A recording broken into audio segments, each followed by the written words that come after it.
मैं उसी चीज को उसके बाद देखिए ध्यान से। हाइगेंस सिद्धांत से हम लोग तरंगों के अपवर्तन नियम की व्याख्या करेंगे हाइगेंस के सिद्धांत का हेल्प लेकर। उसमें आप लोग तरंगाग्र वगैरह का जो कॉन्सेप्ट आपने देखा है हम लोग वहीं से स्टार्ट करेंगे। हाइगेंस सिद्धांत में भी आपने देखा था तरंगाग्र का कॉन्सेप्ट। देखो बाबू, हमने जैसे जैसे परावर्तन नियम की व्याख्या किया, ठीक है, परावर्तक पृष्ठ लेकर, ठीक उसी तरह से यहाँ पे अपवर्तन नियम की व्याख्या करने के लिए हमें लेना पड़ेगा अपवर्तक पृष्ठ, या हम उसको अंतरा पृष्ठ, दो माध्यमों को अलग करने वाला अंतरा पृष्ठ भी कह सकते हैं। इसका नाम दिया गया है एक्स वाई। ये एक्स वाई जो है वो अंतरा पृष्ठ है, दो माध्यमों को अलग करने वाला। ऊपर माध्यम नंबर 1 है, ऊपर में माध्यम 1 है, ठीक है, कंफ्यूजन नहीं होना चाहिए। इधर माध्यम 2 है, क्योंकि आप अपवर्तन देख रहे हैं तो अपवर्तन में दो माध्यम लेना ही पड़ेगा, ठीक है। ये चीज लिख दी है माध्यम 1 माध्यम 2, और दोनों माध्यम में जब माध्यम बदल गया तो क्या तरंग की चाल वही रहेगी? चाल भी तो बदल जाएगी। v1 v2 हमने चाल भी कर दिया, ठीक है। इधर भी लिखा है v1 v2, इधर भी लिखा है v1 v2, ध्यान दीजिएगा। और इसी स्थिति में ये पहला जो माध्यम है ऊपर वाला, उसमें एक आपतित तरंगाग्र PQ जो है आपतित होता है कोण I पर, जो अंतरा पृष्ठ से कोण I बना रहा है, ये आपतित तरंगाग्र आपतित होता है, ठीक है। और ये जो है, चूंकि बाबू चाल इसमें v1 है, तो v1 चाल से जो है ये इस तरह से आगे बढ़ रहा है। आगे बढ़ेगा तो ये बिंदु Q जो है कुछ समय के बाद यहाँ पर P' पे पहुंचेगा, इससे टकराएगा इस अंतरा पृष्ठ से, और P' पे पहुंचकर QP' दूरी तय करेगा t समय में। हम कह रहे हैं t समय के बाद जो दूरी है बाबू, t समय बाद जो इसकी दूरी है वो है QP', ठीक है। उसको लिखा है v1 गुणे t। क्यों? क्योंकि दूरी बराबर होता है चाल गुणे समय। QP' equal to v1 into t। चाल कितना है बाबू? v1, और t समय के बाद हम बात कर रहे हैं, ये जो दूरी होगा QP' फार्मूला के अनुसार चाल गुणे समय, तो मतलब v1 गुणे t, ठीक है। हम लोग लिख सकते हैं QP' इक्वल टू v1 गुणे t। अच्छा आगे देखिए, आगे देखो, हम लोग P और P' के बीच में जैसे जैसे ये आगे बढ़ेगा ये तरंगाग्र, ये P और P' के बीच में कई बिंदु ऐसे मिलेंगे जहां से इनकी टक्कर होगी। उन बिंदुओं से द्वितीयक तरंगिकाएं उत्पन्न होंगी, और ये द्वितीयक तरंगिकाएं जो भी है बाबू, सब जो है पूरे ऊपर वाला माध्यम, नीचे वाला माध्यम, सब जगह वो फैलेंगी, माध्यम 1 माध्यम 2 में भी। सबसे पहले P पर टक्कर हो रहा है तो P से चलने वाले द्वितीयक तरंगिकाओं पर हम विचार करेंगे। P से चलने वाली द्वितीयक तरंगिकाएं बाबू, आपको इस माध्यम में ये भी इधर भी बढ़ रही है, इधर भी बढ़ रही है। हम लोग दूसरे माध्यम पर विचार करते हैं, क्योंकि अपवर्तन की क्रिया हम लोग करा रहे हैं। तो बाबू यहाँ इस दूसरे माध्यम में P से चलने वाली जो द्वितीयक तरंगिकाएं हैं वो उतना ही समय में, T समय में ही, T समय के बाद ही जो दूरी तय कर रही है वो है PQ', और इसको हम लिखेंगे v2 गुणे t। क्यों? क्योंकि इस माध्यम में जो चाल है तरंग का वो है v2, और समय जो ले रहा है वो है t। तो v2 इंटू टी आपको जो है इसके द्वारा तय की गई दूरी PQ' होगी। हमने इसको PQ' से दिखाया है और वो O दिखाया है QP' से, ठीक है।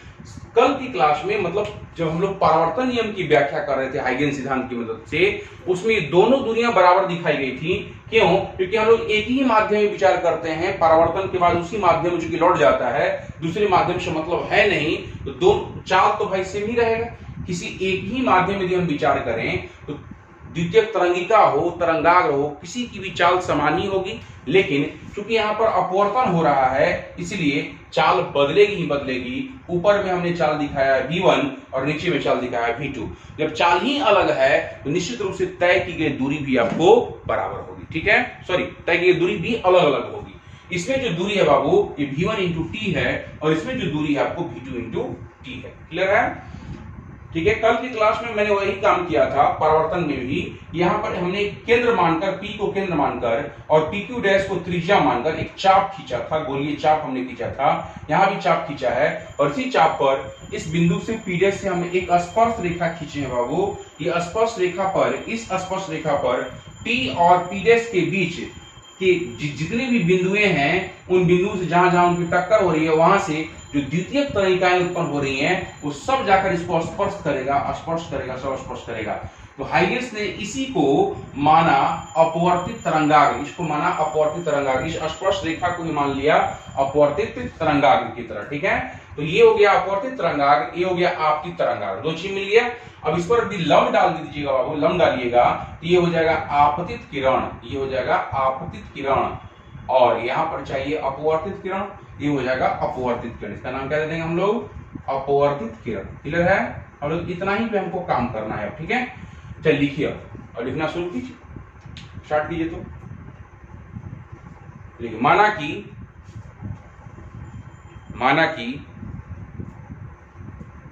कि एक आपतित तरंगाग्र, माना कि एक आपतित तरंगाग्र PQ, माना कि एक आपतित तरंगाग्र PQ दो माध्यमों को अलग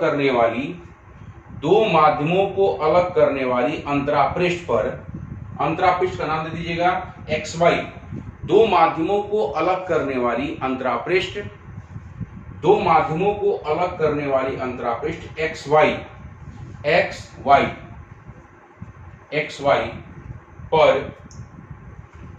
पर कोण I, XY पर कोण I से आपतित होता है, कोण I से आपतित होता है, कोण I से आपतित होता है, आपतित होता है, ठीक है, आपतित होता है। खड़ी पाई, दोनों माध्यमों में तरंग की चाल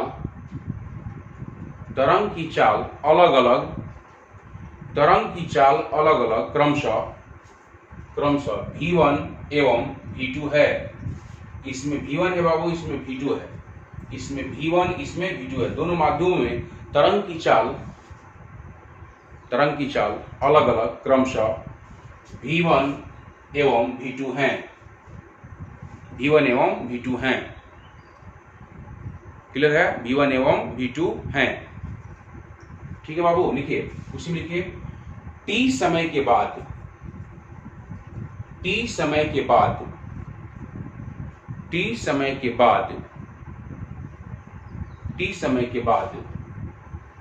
बिंदु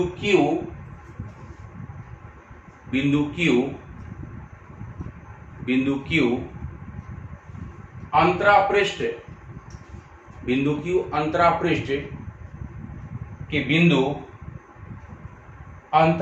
के बिंदु P डैश, अंतरापृष्ठ के बिंदु P डैश पर पहुंचता है,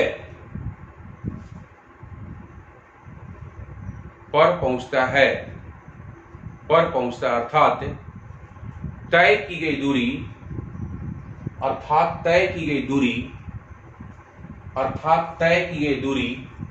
QP डैश, तय की गई दूरी QP डैश इक्वल टू, वही लिख लीजिएगा, इक्वल करके V1 into T, QP dash बराबर V1 गुने T होगी, V1 गुने T होगी। क्लियर है बाबू? V1 गुने T होगी। अब लिखिए पैराग्राफ चेंज करके, पैराग्राफ चेंज कीजिए तो बाबू, लिखिए नीचे से, जैसे जैसे आपतित तरंगाग्र PQ, जैसे आपतित तरंगाग्र PQ आगे बढ़ता है,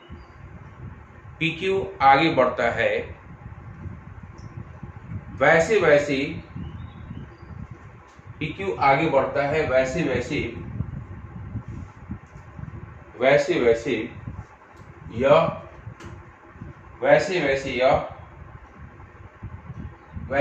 यह बिंदु P एवं P डैश, के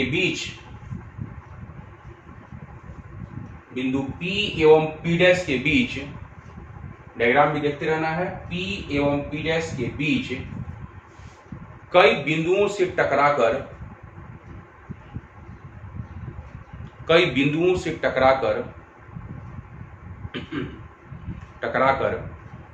कई द्वितीयक तरंगिकाएं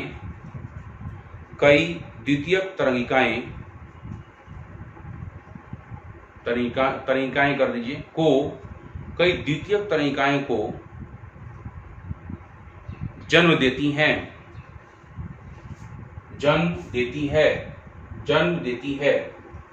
सर्वप्रथम जन्म देती है, कई द्वितीयक तरंगिकाओं को जन्म देती है खड़ी पाई।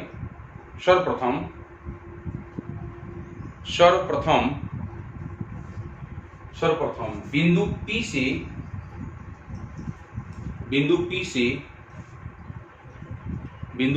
द्वितीयक तरंगिका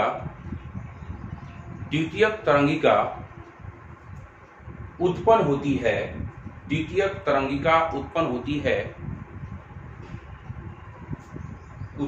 है जो दूसरे माध्यम में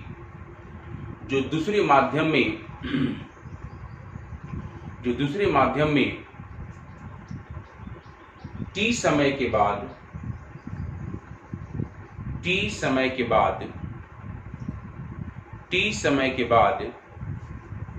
PQ डैश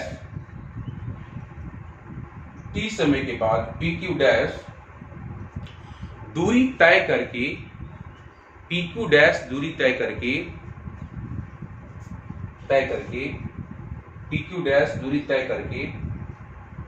ब्रैकेट में लिख सकते हैं V2 into T, PQ dash दूरी तय करके ब्रैकेट में कर दीजिए V2 इंटू टी।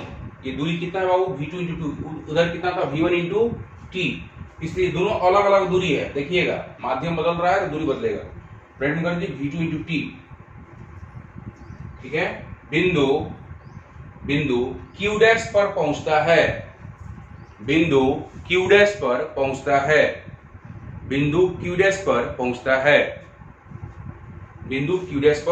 है, क्लियर है? उसी में लिखिए अभी बिंदु P को केंद्र मानकर, एवं PQ डैश को त्रिज्या मानकर, बिंदु P को केंद्र एवं PQ डैश को त्रिज्या मानकर, बिंदु P को केंद्र एवं PQ डैश को त्रिज्या मानकर एक गोलीय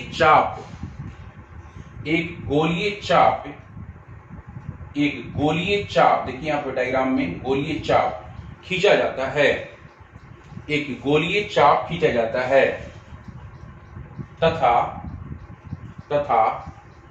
तथा बिंदु P डैश से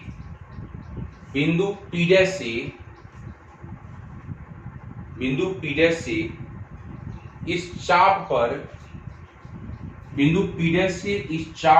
एक स्पर्श रेखा,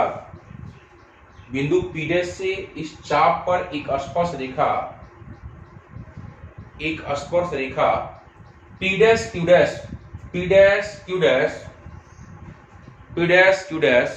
खींचा जाता है, ठीक है। खड़ी पाई सभी द्वितीयक तरंगिकाएं खींचा जाता है। उसके बाद लिखिए सभी द्वितीयक तरंगिकाएं P डैश Q डैश से स्पर्श करने के कारण हाइगेंस ने इसे अपवर्तित तरंगाग्र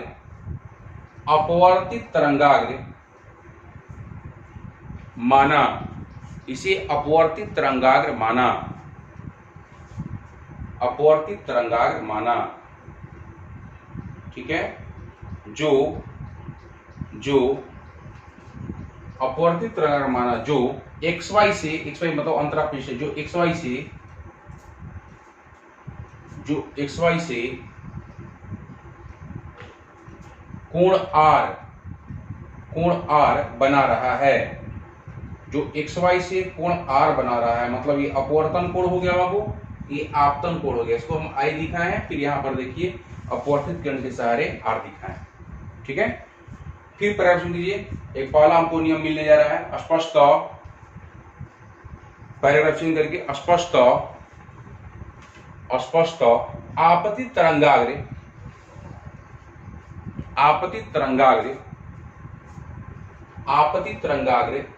पर डाला गया लंब,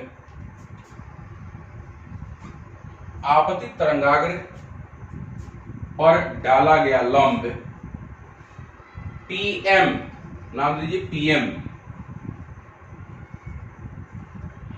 यहां पर M लिख दीजिएगा, PM, M कर दिया गया, देखिए लंब है ये PM, डाला गया लंब PM, ब्रैकेट में कर दिए आपतित किरण, जो लंब है बाबू ये कौन सा किरण हो गया, आपतित किरण, कॉमा दीजिए, आपतित किरण लिखकर ब्रैकेट में लिखिए आपतित किरण और कॉमा दीजिए, उसके बाद लिखिए,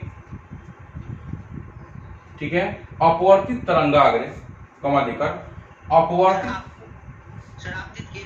आपतित किरण लिख लिया है ना, कॉमा दीजिए, उसके बाद कॉमा दीजिए, उसके बाद लिखिए अपवर्तित तरंगाग्र P डैश Q डैश, अपवर्तित तरंगाग्र P डैश Q डैश, अपवर्तित तरंगाग्र P डैश Q डैश पर डाला गया लंब, अपवर्तित तरंगाग्र P डैश Q डैश पर डाला गया लंब P dash M dash, P dash M dash, डाला गया लंब P dash M dash. Audio बंद करिए बाबू, ऑडियो बंद करो। डाला गया लंब P dash M dash, P dash M dash, bracket में कर दीजिएगा अपवर्तित किरण, ब्रैकेट में कर दीजिए अपवर्तित किरण, ब्रैकेट में अपवर्तित किरण एवं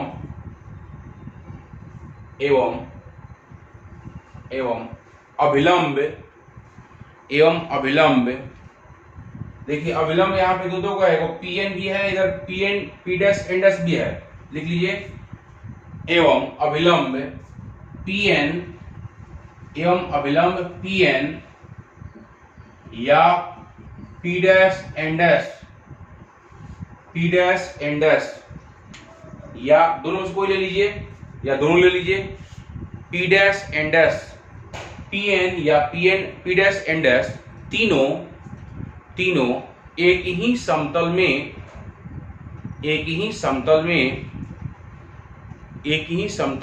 मौजूद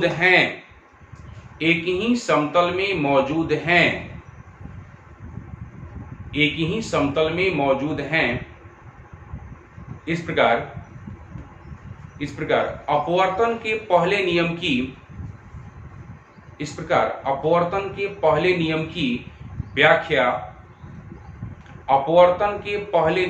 व्याख्या हो जाती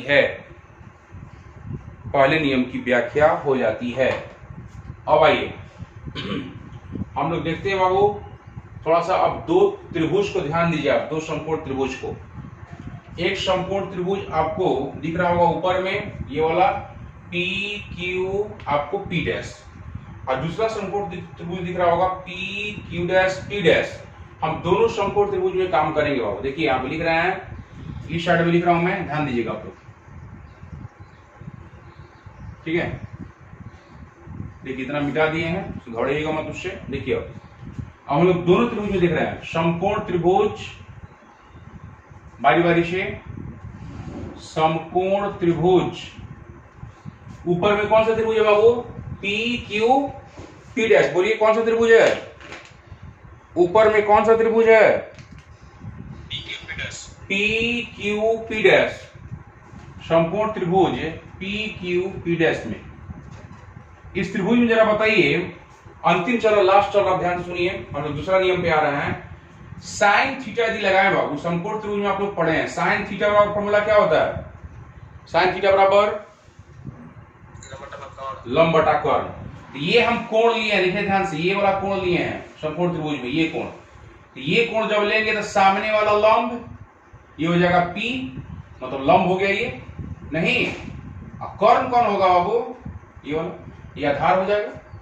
देखिए ध्यान से, इस समकोण त्रिभुज ये उल्टा करके दिखाया गया, उससे क्या दिक्कत है? आप लोग समझ रहे हैं, उतना प्रैक्टिस किया हुआ उतना आप लोग का।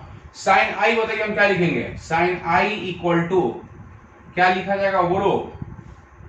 ये होगा लंब P dash Q, P dash Q या QP डैश, QP डैश लिख सकते हैं आप, QP डैश लिखिए, QP डैश, ये हो गया लंब। अब बटा में बोलो PP डैश होगा। QP डैश क्या लिखे बाबू? V1 गुने T। देखिए QP डैश कितना है, किसके बराबर है? V1 गुने T। अब बटा में कितना? PP डैश, पहला फर्स्ट समीकरण। इसी प्रकार हम लोग दूसरे समकोण त्रिभुज में एंट्री मार रहे हैं, P Q dash P dash में। पुनः समकोण त्रिभुज क्या नाम है इसका बाबू? P Q dash P dash में, P Q dash P dash में। ठीक है, चलिए बताइए, इसमें हम लिख रहे हैं साइन R, हाई वाला कोण वाले रहे बाबू, हाई वाला कोण। देखिए सामने वाला ये क्या हो जाएगा? लंब। ये सामने वाला लंब होगा ना बाबू, ये कोण यदि लेंगे तो सामने वाला लंब, ये वाला आधार, और ये क्या? कर्ण। तो बताइए क्या लिखवाइएगा हमको? साइन R बराबर, यहां देखिए PQ डैश, ये हो गया लंब, अब बटा में कर्ण कौन सा? PP डैश, PP डैश हमारा कर्ण हो गया। इस PQ डैश को हमने क्या लिखा है बाबू? PQ डैश को हमने क्या लिखा है? PQ डैश को जल्दी बोलो, क्या लिखा है PQ डैश को? बोलिए। V2 into divide by PP dash, second समीकरण। हम दोनों को क्या कर रहे हैं? भाग दे रहे हैं, फर्स्ट समीकरण और सेकंड समीकरण से भाग दे रहे हैं। मतलब पहला समीकरण में भाग दे रहे हैं किससे? सेकंड समीकरण से। बायां पक्ष देखो तो बाबू यहाँ पे क्या है? हम लोग दूसरे नियम की ओर बढ़ रहे हैं। दूसरा नियम में क्या पढ़े थे आप लोग? आपतन कोण की ज्या और अपवर्तन कोण की ज्या का अनुपात हमेशा एक नियतांक होता है, और नियतांक क्या है? दूसरे माध्यम का पहले माध्यम के सापेक्ष सापेक्षिक अपवर्तनांक। हम लोग अनुपात ले रहे हो साइन आई बटा साइन आर इक्वल टू, दायां पक्ष देखिए उधर, ये वाला इधर वाला देखिएगा, V1 गुने T बटा में PP डैश, फिर डिवाइड बाई यहां देखिए V2 इंटू T और फिर PP डैश। ये दोनों मटर होगा। देखो तो जो कट रहा है उसको कटाइए, खत्म, कट जाएगा। देखिए T T भी कटेगा, T और T भी कटेगा, जो बचेगा उसको लिखिए साइन आई बटा में क्या? साइन आर बराबर क्या मिला बाबू?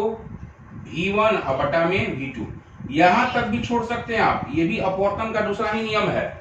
लेकिन कहिएगा सर आप तो लिखवाए थे N2/N1, तो वास्तव में अब ये N2/N1 है, अलग नहीं है। हम आपको प्रूफ करके दिखा दे रहे हैं कि V1/V2 जो आप देख रहे हैं, मैं यहां लिख रहा हूं, देखिए ध्यान से आप लोग देखिए, ये V1/V2 ये पहले माध्यम में प्रकाश की चाल या तरंग की चाल, और V2 क्या है? दूसरे माध्यम प्रकाश की चाल या तरंग की चाल। तो बताइए, आप लोगों ने फॉर्मूला पढ़ा था अपवर्तनांक का, N1 यदि लिखना होगा बाबू N1 तो क्या लिखिएगा? C/V1। बोलो, भूल गए आप लोग अपवर्तनांक का फॉर्मूला? निर्वात में प्रकाश की चाल और बटा में किसी माध्यम प्रकाश की चाल C/V1, और N2 लिखना होगा तो C/V2 होगा, C/V2 होगा। अच्छा, हमने आपको यहां बताया था कि एक कांस्टेंट होता है, और एक कांस्टेंटवा के बारे में बोले थे कि ये N21 होता है, दूसरे माध्यम का पहले माध्यम के सापेक्ष सापेक्षिक अपवर्तनांक। मतलब साइन आई बटा में sign are equal to N2/N1 बताया था। देखिए वही चीज आ रहा है, V1/V2 आया है ना। हम क्या कर रहे हैं? रेशियो ले रहे हैं, अनुपात ले रहे हैं। N2/N1 लीजिए, यहाँ पे N2/N1 लीजिएगा, N2/N1 तो पहले क्या है? C/V2, फिर बटा में C/V1 लेना पड़ेगा। N2/N1 कर रहा था, N2 बराबर है क्या? C/V2 है, और ये क्या? C/V1। ये देखो तो जरा ध्यान से बाबू, N2/N1 यदि हमको लिखना होगा, पलटिएगा इसको तो C/V2 छोड़ दीजिए, और गुने ये V1 जाएगा ऊपर और बटा में C कटेगा, तो N2/N1 किसके बराबर आ रहा? V1/V2 के नहीं आया। देखिए तो वही तो है, V1/V2 जो है ना एक्चुअली N2/N1 के बराबर ही आएगा। ठीक है, मैंने आपको यहाँ पे समझा दिया। जिनको मान लीजिए डाउट होगा तो ये भी आप साइड में रफ में उतार लीजिएगा, रफ में, है ना। इतना करने के लिए आप रफ में उतार लीजिएगा ताकि कोई कंफ्यूजन नहीं होती कि वही फार्मूला से हम चले आगे बढ़े। N2/N1 V1/V2 बराबर होता है, यहाँ पर बस इतना ही लिखिएगा। ठीक है, N2/N1 तक आइएगा, यही हमारा अपवर्तन का दूसरा नियम। ठीक है, ये अपवर्तन का दूसरा नियम हो गया, दोनों की व्याख्या हो गया। अपवर्तन का दूसरा नियम नोट कर लीजिए, नोट। इसको रफ में लिखना होगा, लिखिएगा ऊपर जो दिखाए आपको, ये इसको उतारिए, बस इतना ही उतारिएगा। अपवर्तन का दूसरा नियम है ये। ठीक है, यहां तक हम समझते हैं कि आप सभी लोगों को क्लियर होगा, कोई डाउट नहीं होगा आप लोग को। उसको उतारना है, उतारिए आप लोग। आज का क्लास है यहाँ पे बाबू। ये संपूर्ण यहाँ लिखे हैं। अच्छा, यहाँ पे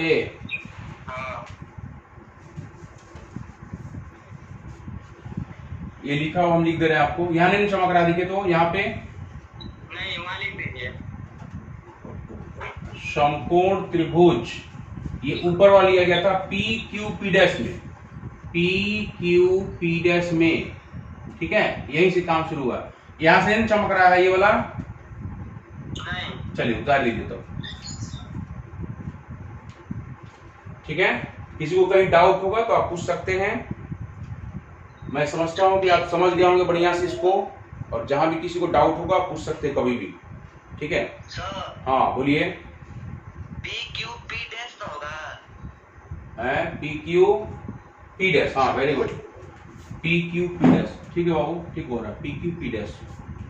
वही लिखा हुआ था, यहाँ पर दोबारा लिखे हैं तो छूट गया है। और बताएंगे? नहीं, और नहीं बताएंगे, हो गया। उतार सकते हैं आप, उसको उतार लीजिए। हैं? नहीं, स्क्रीनशॉट ले सकते हैं। अपवर्तन का दूसरा नियम यहाँ लिख लीजिएगा जरूर, अपवर्तन का दूसरा नियम। ठीक है बाबू, आज का क्लास बस यहीं तक, मिलते हैं नेक्स्ट वीडियो लेक्चर में। जय हिंद। खुश रहिए बाबू।